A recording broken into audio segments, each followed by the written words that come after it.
Et Paul, par la suite qui est devenu Paul, il a retrouvé la vue, alléluia. Donc on voit que le Seigneur est tout puissant, alléluia. Et cette puissance-là, eh bien la parole de Dieu, elle dit que quand Jésus s'est présenté comme un homme, la parole de Dieu, elle dit que toute cette puissance-là, elle a été développée en Christ, alléluia. J'ai mis ma puissance en lui. C'est le Fils dont je me plais en lui. Alléluia. 2 Corinthiens 5, 19, je me plais, Dieu était en Christ, alléluia. Donc ça veut dire que Jésus était rempli cet homme, il était rempli de Dieu, alléluia. Il était rempli de l'Esprit Saint. Et c'est par l'Esprit Saint que Jésus, ait chassé les esprits impurs. Pas les démons transformés par les catholiques, non. Mais qui chassait les esprits impurs. Et on ne pouvait pas résister à sa parole. Parce qu'il était la parole faite chair, alléluia. Alors les gens ils disent, ouais c'est vrai, il n'a jamais étudié. Ben c'est vrai. S'il aurait étudié, il n'aurait pas été la parole faite chair. Ah oui, et puis il s'aurait étudié lui-même, puisqu'il a la parole faite chair, alléluia. Pas trop me répéter, mais c'est vrai, alléluia. Donc Jésus, quand il est venu, la parole de Dieu, elle dit qu'on ne pouvait pas résister à ses paroles.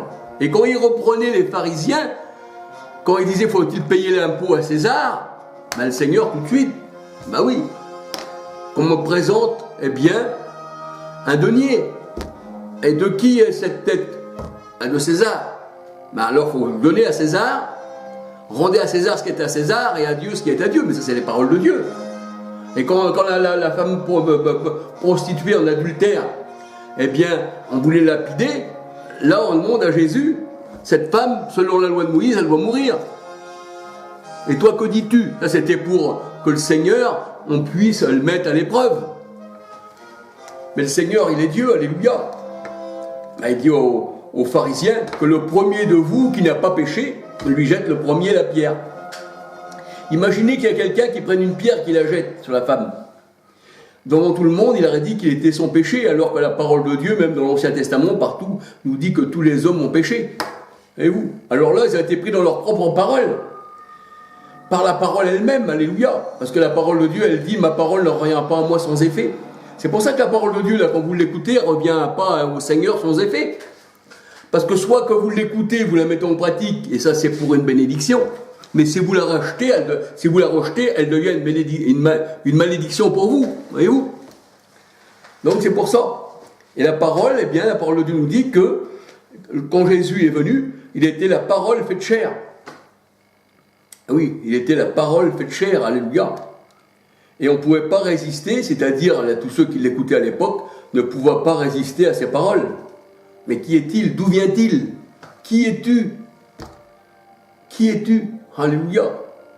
Alors, bien sûr, on disait de Jésus-Christ, alléluia. Les gens disaient, ne l'écoutez pas. Vous voyez bien qu'il est fou. Il a perdu le sens. Et vous savez que même les frères et sœurs de Jésus-Christ, disaient, il a perdu le sens et essayaient de l'accaparer pour l'emmener chez eux. Parce qu'ils croyaient qu'il était fou aussi, voyez-vous, ils croyaient qu'il avait perdu le sens. Mais le Seigneur n'a pas perdu le sens. Pour le monde croit que l'homme de Dieu a perdu le sens. Il ne comprend pas la parole de Dieu, le monde. Il ne comprend pas la parole du Seigneur, le monde ne comprend pas la parole de Dieu.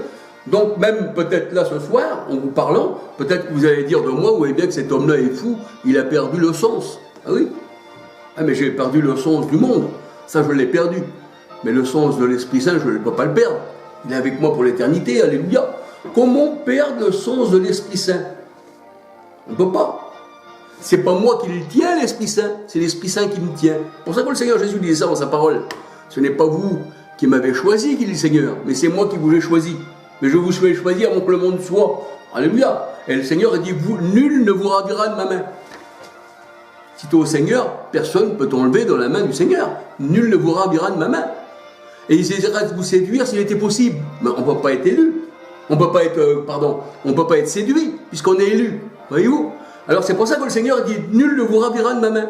Mais quand on parle aujourd'hui à certaines personnes, s'il y a du monde autour, surtout s'il y a des pasteurs qui se disent évangéliques, pentecôtistes, tout ça, protestants, tout ça, si on parle à quelqu'un qui a du monde autour, ils vont peut-être vous laisser parler avec la personne, mais aussitôt parti, aussitôt le dos tourné, ça va être tout de suite sur l'autre personne de dire, fallait pas l'écouter, celui-là il va t'emmener en dérision, je vous l'ai dit. que celui-là, il n'était pas des nôtres. Et en vérité, c'est vrai que je ne suis pas des vôtres. Et non, je ne peux pas être des vôtres. Comment voulez-vous que je défende la doctrine de Constantin? Je ne peux pas être des vôtres, non. C'est vrai. Alors c'est pour ça que je ne suis pas des vôtres, mais je suis pour le Seigneur, alléluia, et le Seigneur est pour moi. Nous ne formons plus qu'un. C'est ce que dit le Seigneur, hein. On s'attache avec lui, on n'est qu'un seul esprit avec lui. Alléluia. Et c'est vrai que vous l'attendez. Et si vous l'attendez, vous allez l'attendre longtemps. Eh oui. Ça, si vous l'attendez, c'est sûrement après votre mort au jugement. Ah oui. Mais il n'y a plus de condamnation pour ceux qui sont en Christ. Alléluia. Alors c'est vrai que nous avons étudié Jésus, Fils unique. Car il n'y en a pas deux comme lui. Alléluia. La parole de Dieu, elle dit que même que le Seigneur Jésus-Christ, il est le premier d'entre ses frères. C'est-à-dire, il est la première créature en tant qu'homme saint. Et puis les frères, c'est nous. On a suivi derrière. Voyez-vous? Même le Seigneur, il se compare à nous, il se compare à lui, et il dit que nous, eh bien, on forme une famille, et qu'il s'est mis à la place des frères. Il est le premier d'entre ses frères. Alléluia. Ça prouve que le Seigneur, malgré qu'il soit le Tout-Puissant, qu'il a tout créé, et puis que sa puissance, on peut pas c'est infini, alléluia, eh bien, il s'est mis au rang de l'homme, et il s'est mis parmi ses frères. Quel est le roi de la terre qui se dirait, voilà, je me mets, moi, à l'égal de mes frères? Et la parole de Dieu, elle dit, il s'est mis même, eh bien, en dessous des anges. Alléluia. Le Seigneur a dit, je ne suis pas venu, non pour être servi, mais pour servir. Et quand on regarde le pape, qui se dit vicaire du Christ, lui, il se fait servir. Il se fait même porter comme l'idole qui représente. Parce que le Seigneur a dit, si tu te mets devant l'idole à genoux, tu ressembles à l'idole. Tu deviens un démon. Puisque l'idole, c'est un démon.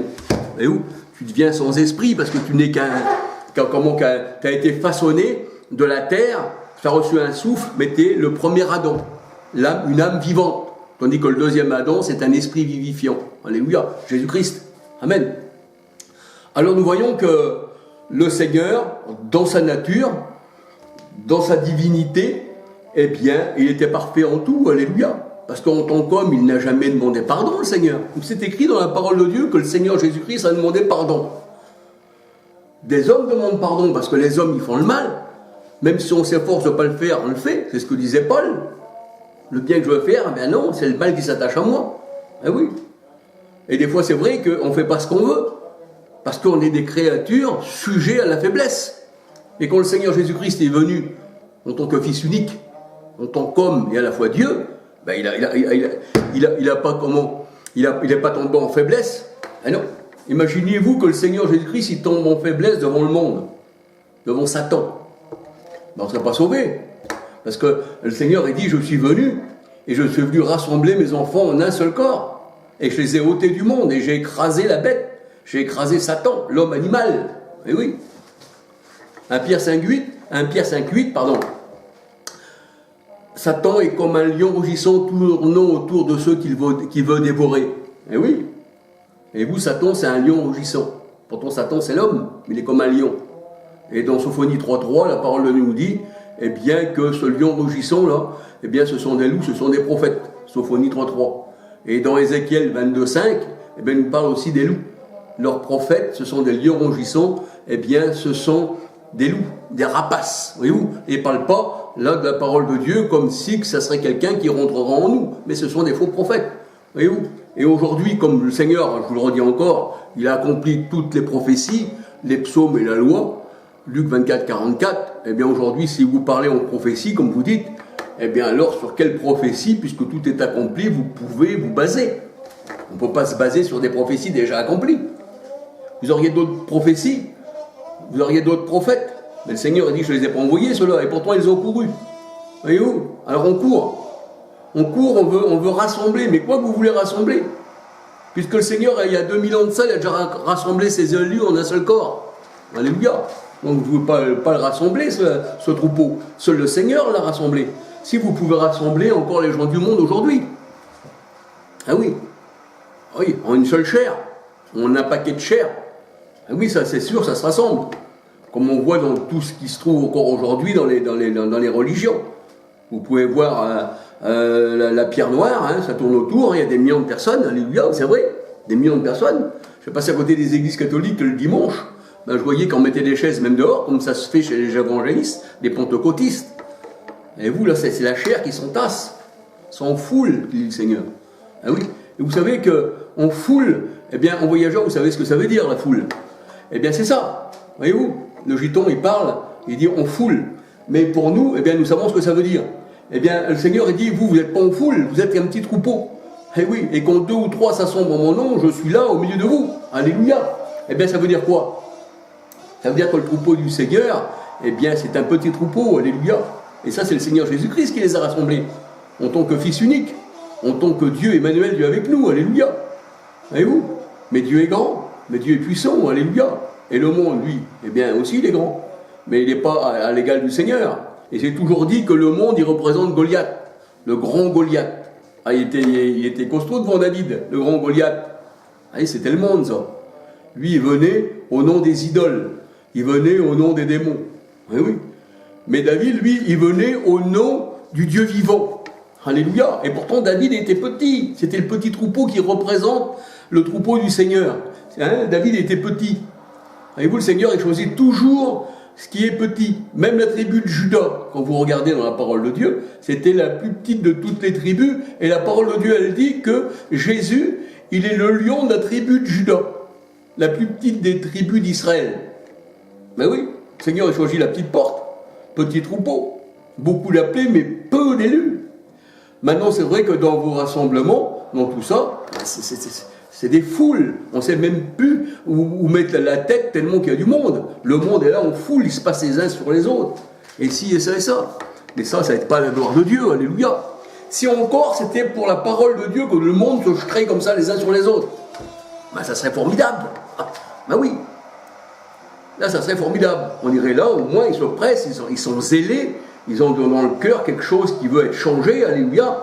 Et là, c'est pour le Seigneur. Mais là, non. Là, c'est simplement pour satisfaire la chair. Et oui. Et quand on satisfait la chair, on ne peut pas satisfaire l'esprit. Le Seigneur, il le dit dans sa parole, on ne peut pas suivre 2 maîtres. On ne peut pas être à la fois à la ville et à la fois, eh bien, au champ. On ne peut pas suivre 2 lapins en même temps. Ah non. À moins que les 2 lapins, bien sûr, ils prennent la même fuite dans le même truc. Voilà, on pourra peut-être les suivre, mais à un moment, ils vont partir. Et bien là, c'est pareil. Le Seigneur, il dit, on ne peut pas aimer l'adversaire et en même temps le Seigneur qui ne fait pas partie de ce monde. Alléluia. Et bien voilà, je vous ai parlé un peu du Seigneur encore, de Jésus, Fils unique. C'est vrai qu'il est unique. Alléluia. Comme Dieu aussi est unique. Écoute, Israël, notre Dieu est le seul éternel, alléluia. C'est le premier de tous les commandements.